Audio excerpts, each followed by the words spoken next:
Now let's dive deep into this big LGBTQ story for today. I'm Vaughn Biggs, and let's queer up health.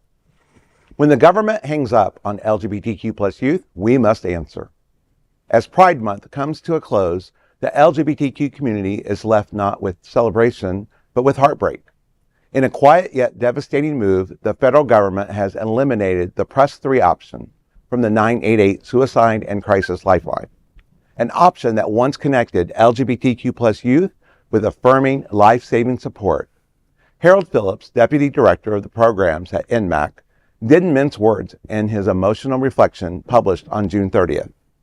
Quote, "This month, the federal government quietly ended a lifeline for LGBTQ plus youth, literally," end quote.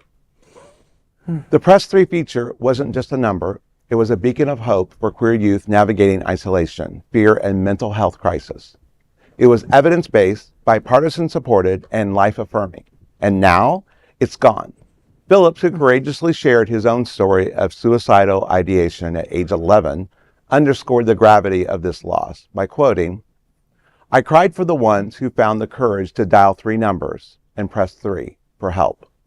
For hope, I cried for the ones who didn't," end quote.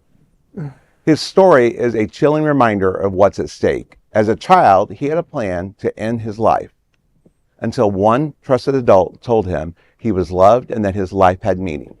The moment changed everything. He recounted his experiences saying, quote, "He helped me understand that while life wouldn't always be easy, it would be worth it," end quote. Now Phillips fears that today's LGBTQ youth may not find the same lifeline, he said. Quote, "The government has made their world feel even smaller, colder," end quote. The Trevor Project and other organizations have long filled the gaps left by public institutions, but this decision sends a chilling message that queer youth are not a priority, that their lives are negotiable. As Philip writes, quote, "If our institutions won't protect queer youth, we must. We must speak up, show up, and be the lifelines they deserve," end quote. The Pride Month may be ending, but the fight for LGBTQ youth is far from over. The community and its allies must now answer the call that the government has chosen to ignore. Because, as Phillips reminds us, quote, "Every young person deserves to grow up imagining their future, not planning their exit," end quote. You know, we've reported on LGBTQ youth many, many times at this table. I mean, from the Trevor Project reports, and it's just so important and such a critical need. And now it's going to be time more for all of our nonprofit organizations, the smaller ones, to be there and to be a resource for our youth, because they're going to have a place to share their voice. I know, Mr. Phillips from NMAC, since I'm involved with the organization as well, part of the 50-plus community. And, to hear his story and the way he did it on LinkedIn. He published an email. NMAC sent out a national email. And the people that I've talked to from Next Gen, which is their youth-oriented program of NMAC, they're really hoping this story gets out. So I'm happy to share that tonight.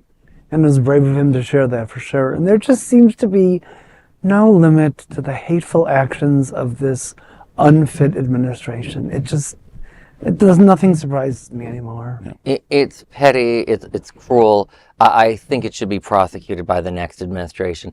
One thing I do want to point out, the Trevor Project is a group that really does actually directly help our community specifically. So often you hear about LGBTQ nonprofits and you don't know where the money's going.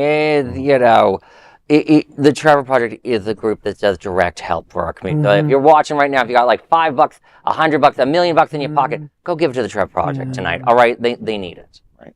Well, that is a big LGBTQ story for today. There is no other queer nonprofit media platform like this in the entire world. Support our LGBTQ stories by subscribing and sharing Queer News Tonight.